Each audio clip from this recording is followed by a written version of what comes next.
कई दशकों से अनसर्वेड एरिया के रूप में जाने जाने वाले रेसिडेंसी क्षेत्र को अब अपनी खुद की पहचान मिल जाएगी। सीमांकन की प्रक्रिया पूरी होने के बाद नक्शा तैयार किया जा चुका है।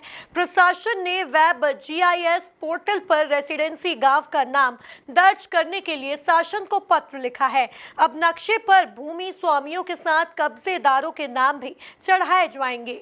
देखिए ये खास रिपोर्ट। ब्रिटिश काल के पहले से अस्तित्व में आए रेसिडेंसी एरिया का अब तक सर्वे नहीं था। यह पूरा क्षेत्र प्रशासकीय रिकॉर्ड में भी दर्ज नहीं था। जिला प्रशासन ने राज्य शासन से अनुमति लेने के बाद इस क्षेत्र का सर्वे कराया था। ड्रोन सर्वे के बाद राजस्व की टीम ने भौतिक सत्यापन भी कर लिया है। 1000 से अधिक भूमि स्वामियों ने रेसिडेंसी क्षेत्र के दस्तावेज प्रशासन को उपलब्ध भी करा दिए हैं। अब वेब जीआईएस पोर्टल पर रेसिडेंसी गांव के रूप में क्षेत्र का नाम दर्ज हो जाएगा।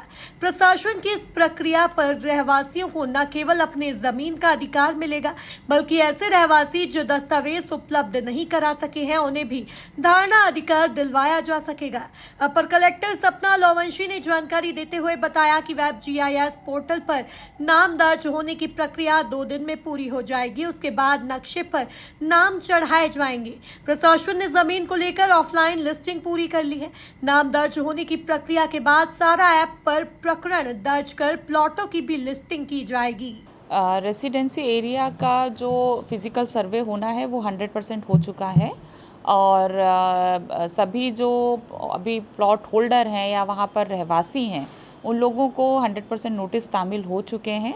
दस्तावेज जो चाहे गए थे, दस्तावेज जिनके पास जो उपलब्ध दस्तावेज है वो प्राप्त हो चुके हैं। ऑफलाइन जो लिस्टिंग होनी है एक एक प्लॉट की या एक एक एरिया की, वो पूरी कंप्लीट हो चुकी है। इसका जो अगला स्टेज है सर्वे का वो है सारा ऐप पर प्रकरण दर्ज करके उसकी हम प्लॉटों की एंट्री करें, जिसकी कार्यवाही हमने अभी चालू कर दी है। और सारा ऐप पर हमें एलजी कोड प्राप्त हो चुका है। जो एरिया का नाम है रेसिडेंसी एरिया वो अभी ऐप पे चढ़ना है, जो हमें शायद आज या कल तक वो अपलोड हो जाएगा और फिर इसके बाद हम एंट्रीज़ इसमें ऑनलाइन एंट्रीज़ करना प्रारंभ कर देंगे। लगभग 730 एकड़ लैंड हमारे ड्रोन फ्लाई में आया है जो अनसर्वेड एरिया है, जिसको इस प्रक्रिया के अंतर्गत सर्वे में लिया गया है। उसका फिगर अभी हम, क्योंकि हमने इसको 5 सेक्टर में विभाजित करके कार्यवाही की है, तो वो जानकारी अभी हमारी कंपाइल हो रही है। नोटिस तामील करने का उद्देश्य है कि अगर आपके पास भूमि स्वामी संबंधी जो भी दस्तावेज हैं वो हमारे पास उपलब्ध कराए जाएं, ताकि भूमि शासकीय है या निजी है ये तय किया जा सके। दस्तावेजों में 1030 एकड़ का उल्लेख होने के बाद से ही प्रशासन जमीन का सीमांकन कर रहा था। ड्रोन फ्लाई सर्वे के बाद साफ हो गया है कि उक्त जमीन पर अनसर्वेड एरिया 730 एकड़ ही है। 5 सेक्टर में बांटकर जमीन का सर्वे कराया गया। भूमि स्वामी संबंधी दस्तावेज एकत्रित किए गए हैं। अब इन्हें चढ़ाने की प्रक्रिया शुरू की जाएगी। प्रशासन ने पूरे रेसिडेंसी क्षेत्र में रह रहे लोगों को नोटिस जारी कर दस्तावेज की मांग की थी, जिसमें से अधिकतर ने अपना जवाब प्रस्तुत कर दस्तावेज उपलब्ध करा दिए हैं। भू अभिलेख के प्रभारी अधीक्षक अनिल मेहता ने जानकारी देते हुए बताया कि खसरे पर भूमि स्वामी का नाम चढ़ाना प्रारंभ कर दिया है। रिकॉर्ड ऑफ राइट्स के तहत नक्शे पर एंट्री की जाएगी। नक्शे में नाम दर्ज होने की प्रक्रिया के बाद प्रथम प्रकाशन कराया जाएगा और दावे आपत्तियां भी बुलाई जाएगी।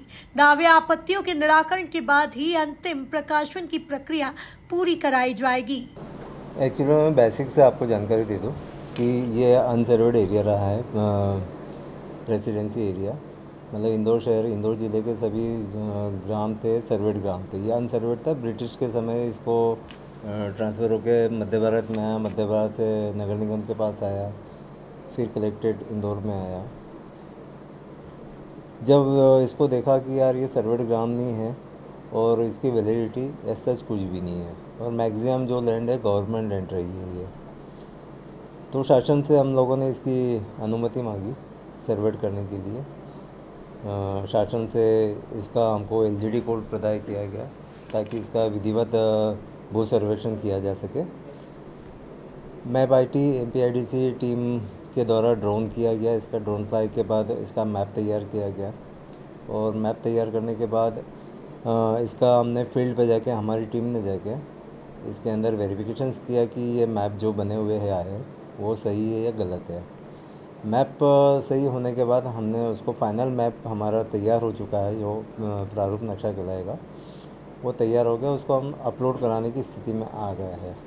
फ़िलहाल हमको इसके पहले की प्रक्रिया जो रहेगी, वेब जीआईएस पे इसको हमको ऐड करना पड़ेगा रेसिडेंसी एरिया को, और उसके बाद सारा पोर्टल के ऊपर इसका मैप अपलोड हो जाएगा। मैप जैसे ही अपलोड होगा उसके बाद हमारा आरओआर की एंट्री चालू हो जाएगी, रिकॉर्ड ऑफ राइट्स, मतलब जो व्यक्तिगत रूप से किसी के नाम से ज़मीन है, संस्था के नाम से है, या लीज पे दी हुई है, या गवर्नमेंट लैंड है, तो जो सर्वे नंबर रहते हैं नक्शे में, उस सर्वे नंबर 1 नंबर से लेके सपोज़ करो 1000 नंबर तक यदि उसके अंदर नक्शा कटा हुआ है, तो एक एक एंट्री होगी, उसके अंदर हमारे नाम दर्ज होंगे। और उसका हम लोग प्रथम प्रकाशन करेंगे पहले, कि उसमें दावे आपत्ति लेंगे, यदि कोई दावे आपत्ति है उसकी सुनवाई करेंगे प्रॉपरली, और उसके बाद अंतिम इसका प्रकाशन करके इसको अंतिम रूप दिया जाएगा। तो ये अपने जितने भी ज़िले में एक और अपना एक सर्वेट ग्राम के रूप में दर्ज हो जाएगा। ये आजाद नगर व शुक्ल नगर क्षेत्र के कोई भी दस्तावेज उपलब्ध नहीं हुए हैं। यहाँ रहवासियों को कब्जे धारक के रूप में दर्ज किया जाएगा। इसके अलावा जिस जमीन के दस्तावेज उपलब्ध नहीं होंगे उस जमीन को सरकारी के रूप में दर्ज किया जाएगा। Bureau report, MP news, Indore.